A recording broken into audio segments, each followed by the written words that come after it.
How much money do financial advisors make?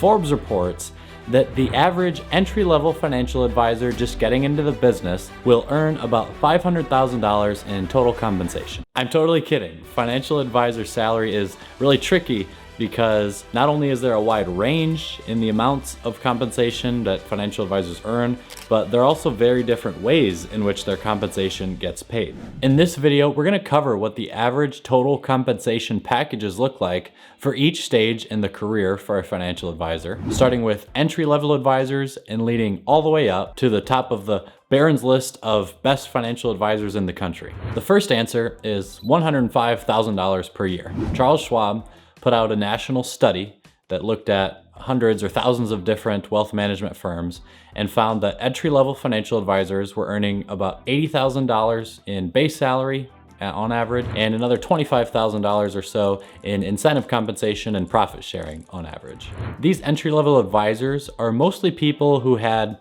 2 to 3 years of experience in a client service role or potentially like a brokerage selling role, and then anywhere from 1 to 4 years of experience actually being a financial advisor and working directly with clients.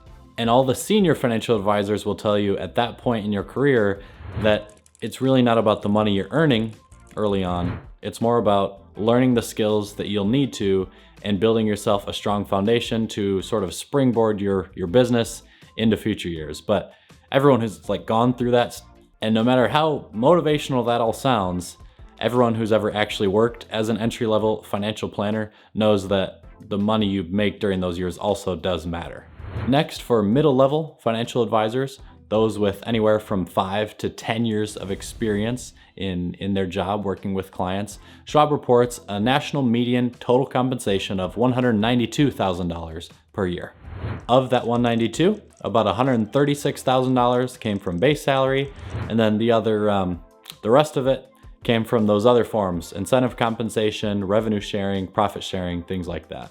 And this middle level tier is really where the wide range of potential comp packages can really start to be seen. So it's worth mentioning.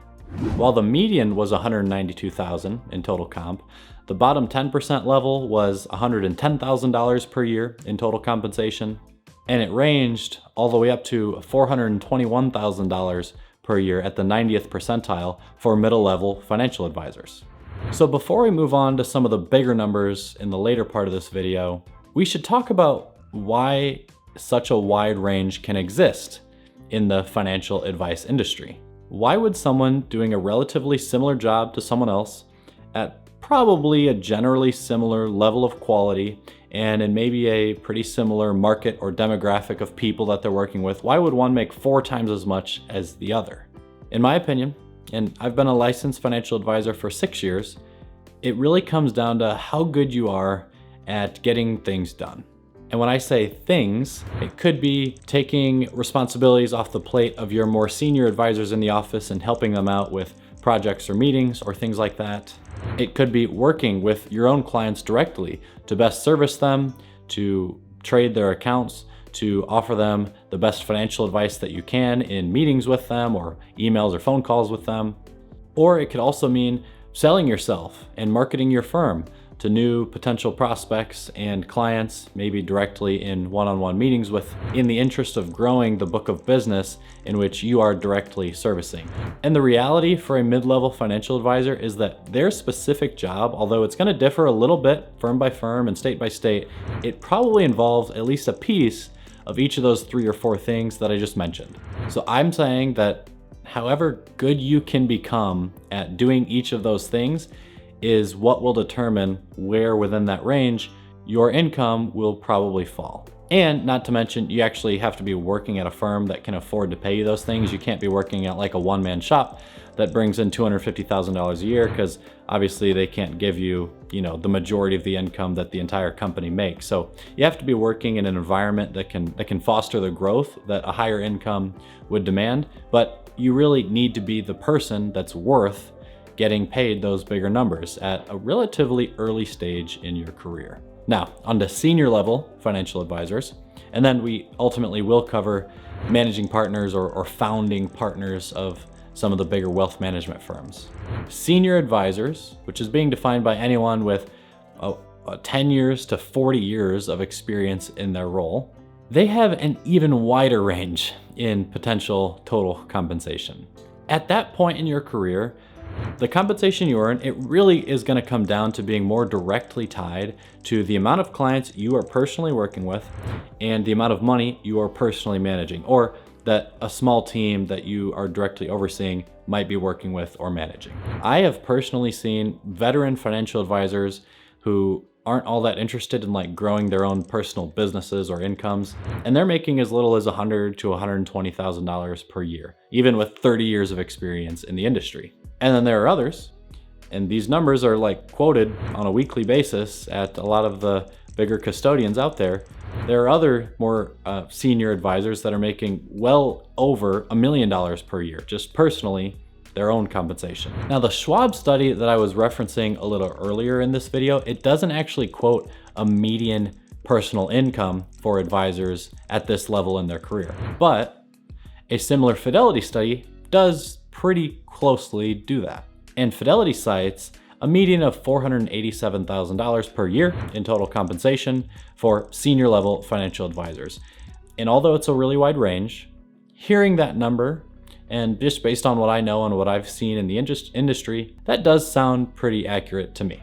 Finally, when we look at some of the managing partners or some of the founders of the bigger RIA firms out there, these are really kind of the rock stars of the financial advisor world. We need to look at total firm revenues to get an idea on how much money they might be earning personally at the end of each year. We're really not talking about salary too much at this point, because when you own the business, you might pay yourself a big salary of $1 million a year, but it also might be like 50 grand a year just to get in your 401k contributions.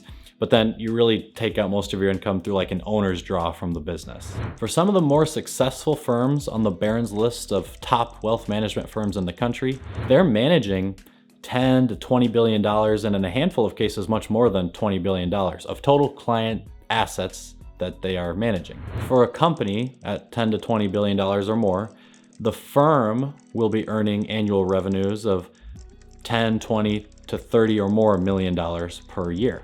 And the Fidelity study shows us that many of these bigger RIAs, these bigger wealth management companies, they're still running at a net margin of about 20%, meaning the company's keeping, after paying out salaries and expenses, the company's keeping about 20% of the maybe $400 or $500 million of revenues that the company generates in a year. So after all expenses have been paid, including junior advisor salaries, and these firms are netting out like $10 to $50 million per year. Then finally, depending on how many other partners there are and how much equity in the business they own, that will determine how much of that net income the founding partner has to pay out to the other partners.